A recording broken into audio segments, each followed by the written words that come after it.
Longtime fans, and for that matter, medium and short-time fans as well, will know that I'm a big fan of the Twisted Metal franchise, but it wasn't always that way. I'd known of the anomalous Sweet Tooth as one of the most iconic and recognizable mascots of the PlayStation brand for a very long time. Despite that, my experiences with the franchise was minimal. I'd attempted to play Black a few times when my brother gave it to me, along with all his other PS2 games in 2010, but I never got into it as it was far too hard for me at the time. Then I'd also bought Twisted Metal 2 and 3 off Craigslist back at the peak of my physical game collecting days in 2013 to 2015, but it wasn't until the pandemic that I really got properly into Twisted Metal. And that was because of the PS4 port of Twisted Metal Black, which I basically bought on a whim when it was on sale. I may have also been drunk at the time, but I don't remember, which probably means I was drunk. And that was the first time I really learned to appreciate what exactly these games were. From then on, I was hooked, and decided to go out of my way to buy all the games in the series that I didn't own, which included the very first Twisted Metal game, so this was actually the fourth or possibly fifth game in the series that I properly played. Which means I'm able to approach this game from the point of view of hindsight when taking the rest of the series into account, as well as its own merits. What amazes me the most about the original Twisted Metal is just how old it is. I've had multiple people try and tell me that Carmageddon came first or Interstate 76 came first, but no, Twisted Metal came out in November of 1995, meaning it predates a lot of the other games that people associate with the genre. As a matter of fact, this means that this is arguably the first big IP associated with the PlayStation, predating even Crash Bandicoot. However, since it was a very early game on the console, Twisted Metal 95 is very primitive in certain ways, particularly in the presentation. It was originally made at the height of the FMV craze, and they were originally meant to bring across the story via these extremely cheesy but nonetheless charming FMV cutscenes. But they were later scrapped for various reasons, one of which being they still used the beta name for the game, High Octane, which is a much less dynamic sounding name than Twisted Metal. I quite like these endings because they have a really scrappy, low-budget charm to them with the terrible acting and campy visuals. Most of these cutscenes were of course preserved in all their hilarious amateur quality in the PS2 re-release of Twisted Metal Head-On. But there were also other cutscenes that needed to be rescued, which you can find on YouTube, including one FMV cutscene which I believe was the context cutscene that explains the backstory of the game, which would later be replaced by these text scrolls.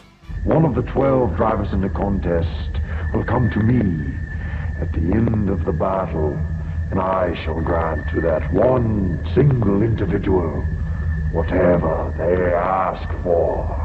I guess with this, the intention was that they wanted to have better or at least more interesting production, but once these cutscenes were cut, presumably they had to scramble to bring across the same points in whatever way they could, resulting in most of the game's plot being presented like this. But it gets the point across fine enough. It's Christmas Eve 2005, the day of the 10th annual Twisted Metal tournament. Today, 12 competitors will compete in a to-the-death style demolition derby all over Los Angeles. The prize is a wish for whatever he or she desires. And everyone has their own intention going into this tournament. This is of course the setup that would follow the series pretty much until the final game. Sometimes the names change, sometimes the context is different, but there's always somebody running a demolition derby tournament for a chance at whatever the competitor's heart desires, no matter how easily the wording is to twist. Well, to be fair, if the manual is anything to go by, the invites are sent out via email unprompted, so I guess the implication is that Calypso wants them there. So you'd think he'd be happy to give them what they want. Why anybody would have volunteered for a gig where there's a 92% chance that you're going to die, Lord knows. But that's just kind of the quirky video game-ness that you kind of have to suspend your disbelief for. In some ways, the presentation for this game feels a bit surreal, because the character roster is so unlike any other character roster in the series. Some cars return in later installments, some don't. The cars that do return almost always have different drivers, some for story reasons, some for no real reason. That's why it's surreal, because despite the fact, and indeed because it's the first entry, there's a lot of weird incongruities and inconsistencies with the later series. This was before they really had a definitive vision for the series, and once they did, the first game kinda stuck out like a sore thumb. I mean, this was before they even established Sweet Tooth's flaming head. Then there's the driver of Darkseid, who's literally Satan and is opposed to Calypso in this case, but is later retconned to be an ally of Calypso.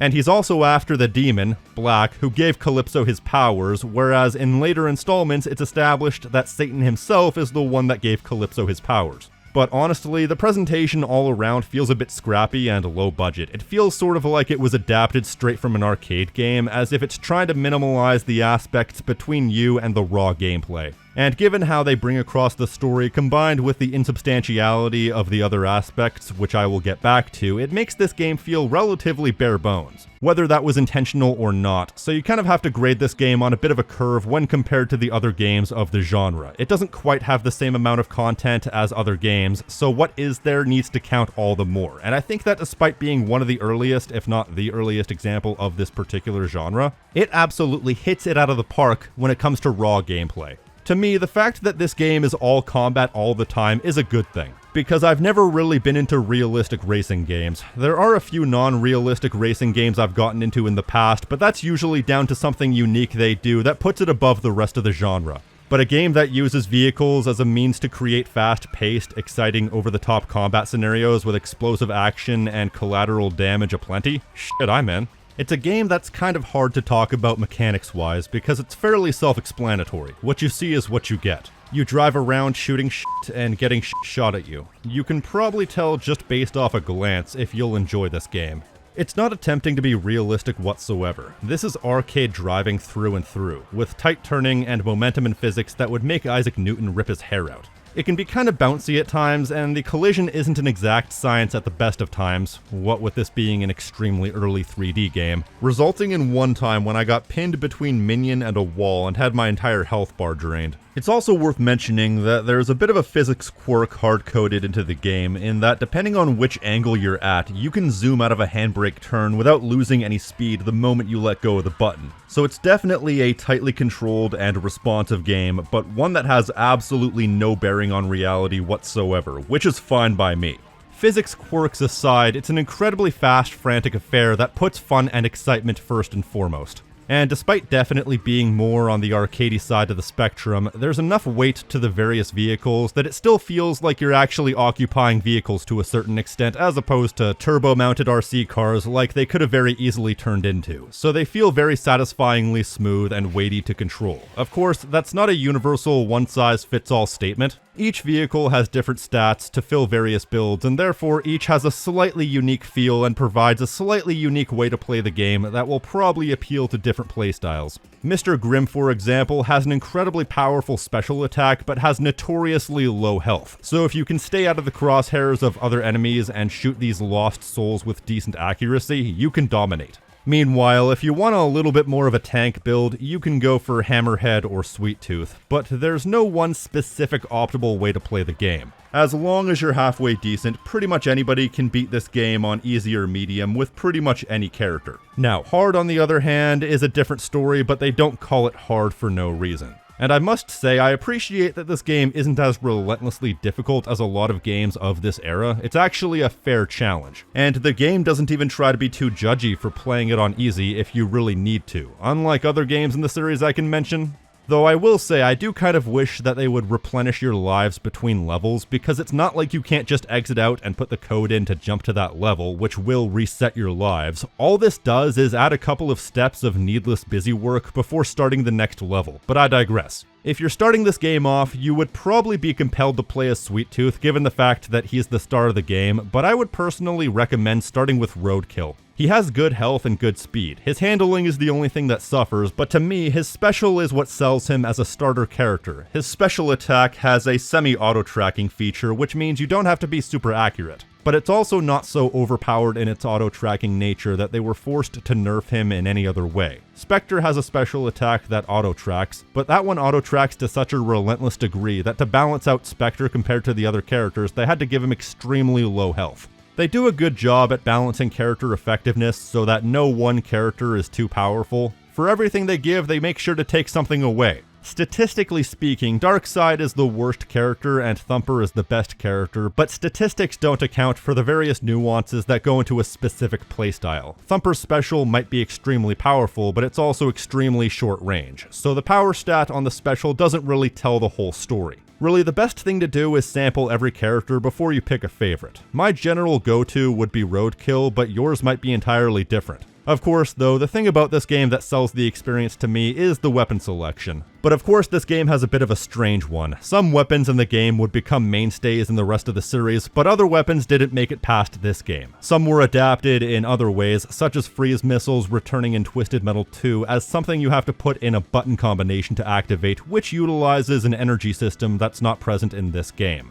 Then some weapons simply got the boot, like Oil Slick. I guess with the understanding that Oil Slick was basically functionally useless and didn't add to the battle whatsoever. For me, I had a selection of weapons that I went out of my way to use, but there were definitely other items that as soon as I got them, I really felt the urge to get rid of them as soon as possible, if I even bothered to pick them up at all. Because you have a limited inventory space, so it's counterintuitive to waste your inventory space on useless items like Oil Slick or tire spikes. The rear fire missiles in particular come across as such a weird addition because the ability to shoot backwards really should have been a default feature, but to have it as a selectable weapon on the weapon wheel feels like they had the same idea, but it was implemented in the weirdest way possible.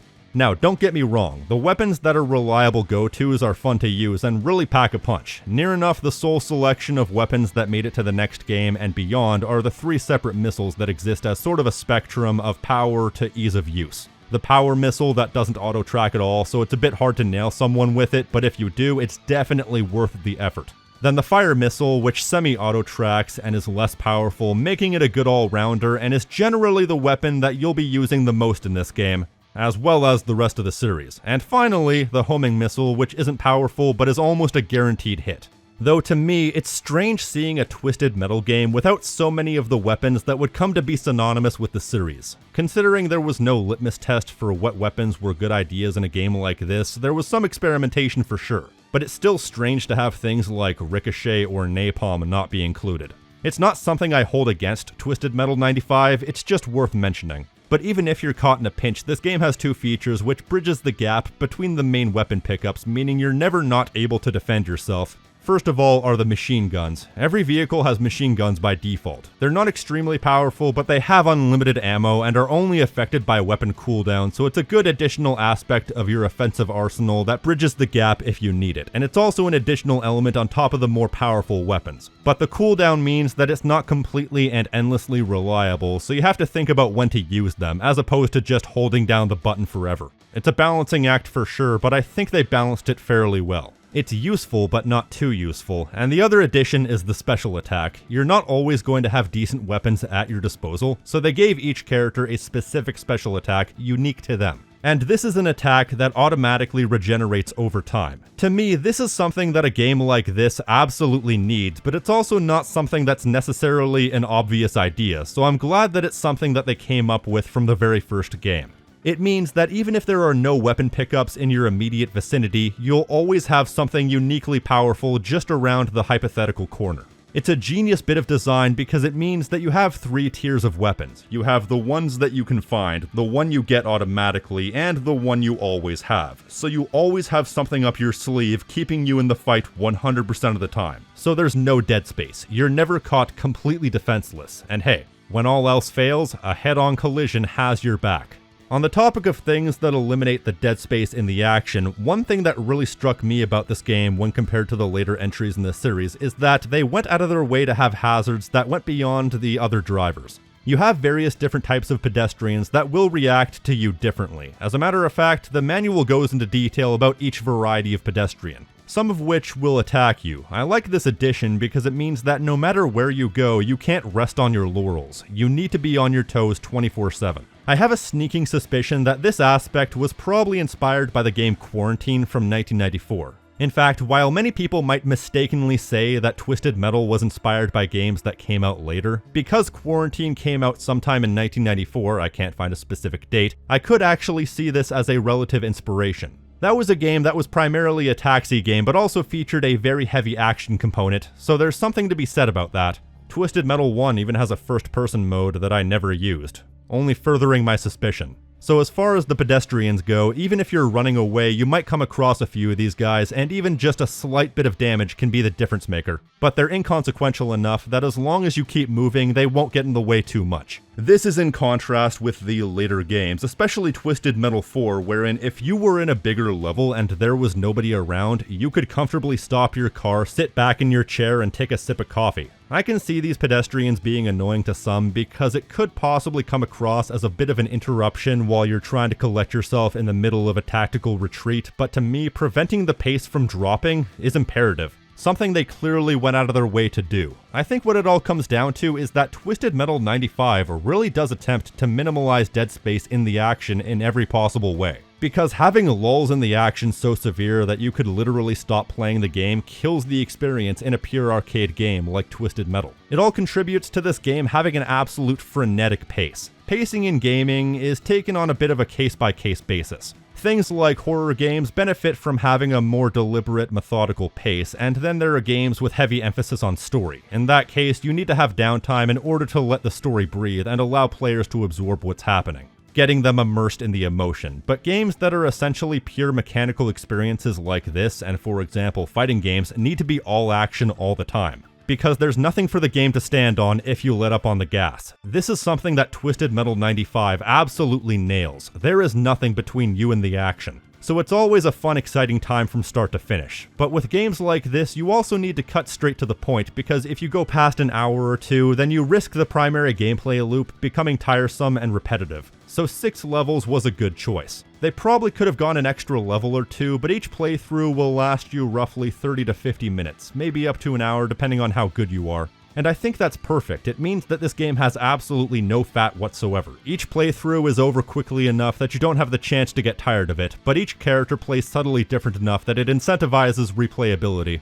It means that if you're really into the experience, you can come back again and again and again. That's the real strength this game has. Regardless of any flaws that it has, it's geared towards short replayable bursts, something that I'm definitely living proof of after 8 or so playthroughs. Now, the pedestrians being involved in the action isn't the only unique element to this game when compared to the rest of the series. One of the more notable aspects about this game that I think was only ever brought back in Twisted Metal Black are the healing pads. I didn't know what the hell they were when I first played this game, because that tends to be the case with games of this era. They don't really explain things in the game, and I didn't think to read through the manual because I'm so used to not needing to anymore that I don't even think of that as a potential solution at this point. I actually think I prefer this method of healing over the standard health pickups, because when it comes to healing pads, there's a clear and unambiguous indication of where they are and when you can and can't use them on the minimap, giving them a little bit more user-friendliness than having health pickups where you already need to know where they are in the level. It's one of those things that doesn't add difficulty, because once you know where the health pickups are, you know where they are. So it doesn't add difficulty, all it does is make things a little bit more obtuse for new players. It's interesting that Twisted Metal Black is the only other game that uses these healing pads, because it kind of builds into a theory I have that Twisted Metal Black is sort of an abstract reinterpretation of the first game. For more information, you can watch my second timeline video.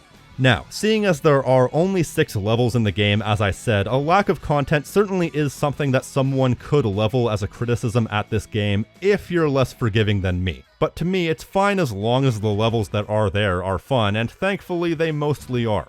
If you watched my videos ranking the levels from worst to best, I placed 5 out of the 6 levels in the game as good or better. Arena Duel is simple but iconic, and if you put in a code, you can play a version of Arena Duel with 5 enemy cars instead of 1, which is absolute chaotic, ridiculous fun.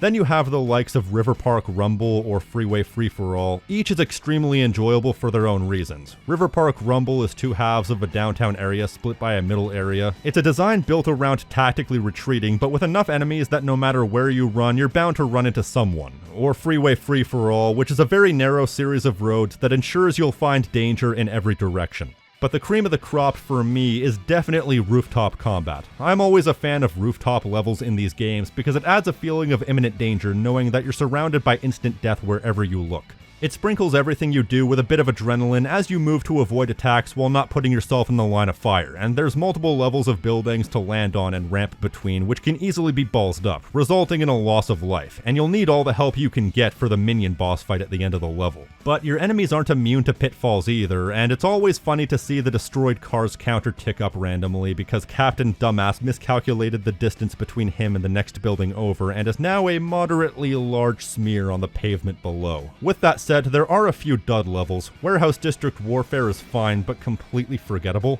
I found myself getting it mixed up with River Park Rumble because they both have the same basic visual aesthetic, and River Park Rumble is just a much more interesting level overall. It's still a good level and keeps the action flowing. It doesn't subtract from the action. WDW just doesn't have the same spark of imagination that the other levels have. But then there's Assault on Cyberbia, and I'm sure there's a lot of people out there who are fans of this level and will probably rip me a new asshole for suggesting that it's not a good level, but to me it comes down to this. Nothing about this level is so unique or interesting that it couldn't have been done in a smaller level. It's just far too big and far too disinteresting design-wise. It's just a bunch of one-story buildings, a big reservoir, and some outer streets. To me, the mark of a good level is when you're constantly or almost constantly in the fight. This is the type of level where you have to go out of your way to even find players to fight, which makes it obnoxious to me and only gets worse as you eliminate more and more drivers. Like I said, the thing that really sells the experience in Twisted Metal is the pace. And this is the one level where I can honestly say without a shadow of a doubt that there's enough dead space in the action that it kinda lessens the experience for me. And for that matter, I will say this game doesn't have the greatest performance in the world. It's good enough to get the job done, but I do wish somebody could hack a 60 FPS patch into the ISO somehow. Regardless, it's playable, but Assault on Cyberbia definitely suffers from a pretty woeful frame rate at times, just because of how big it is. Something I only just noticed, but hey, at least it's not as bad as when you turn on the rear view camera. It makes sense, seeing as the game is rendering 2 views, but man, that's bad. Avoid the rear view camera like the plague. Assault on Cyberbia is by no means something that ruins the game, but it's more or less the one weak point in a game that's pretty much excellent all the way through, but I guess it could be considered a cooldown before the best level in the game and the final boss. Canonically speaking, Minion is the winner of the 9th Twisted Metal tournament, which took place the year before. Information on that tournament pretty much begins and ends there. Not that it really matters. Here's what matters. Kill Minion. It's not a bad fight, just basic. As with most boss fights in this series, the best way to fight him is just to play a bit defensively and make sure not to get caught with his main attack, which is basically an amalgamation of every powerful attack in the entire game.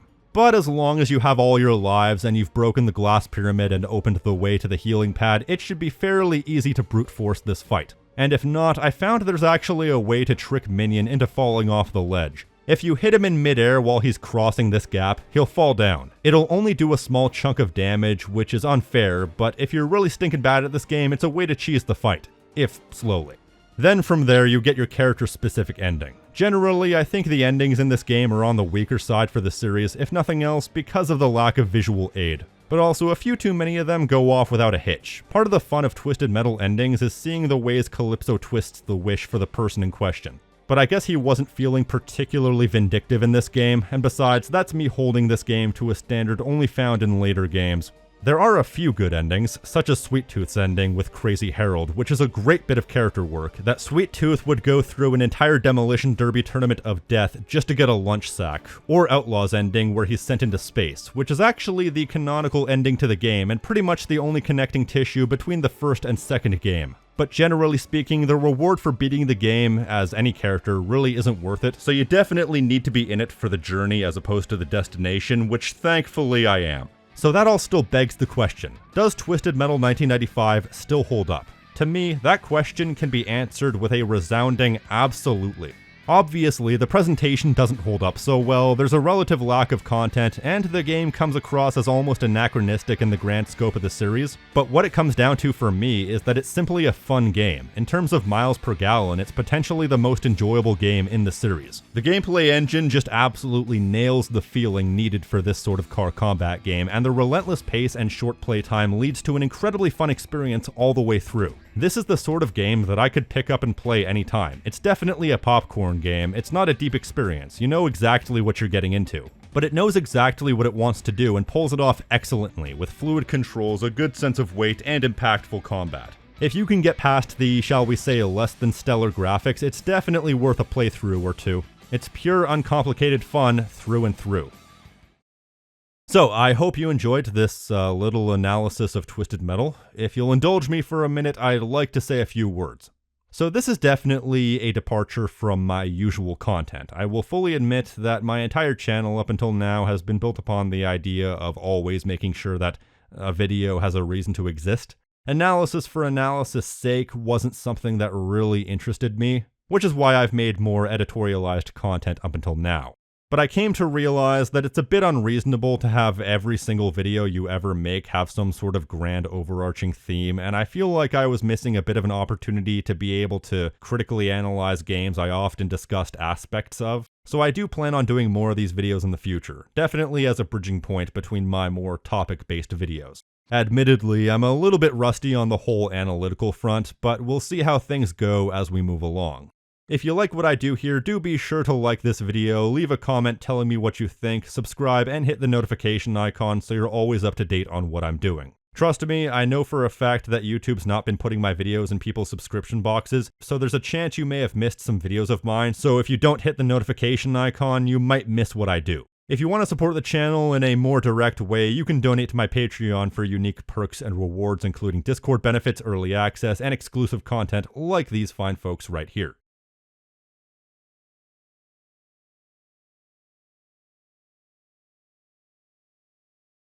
And an extra special thank you to users Brooklyn, Bettch, Gaw004, Joseph Rosas, Nicolas Pino, FarmCat84, and Raaf for going above and beyond. Elsewise than that, I've been the King of Snark Style right here on Tactical Bacon Productions, and I will see you next time. Peace!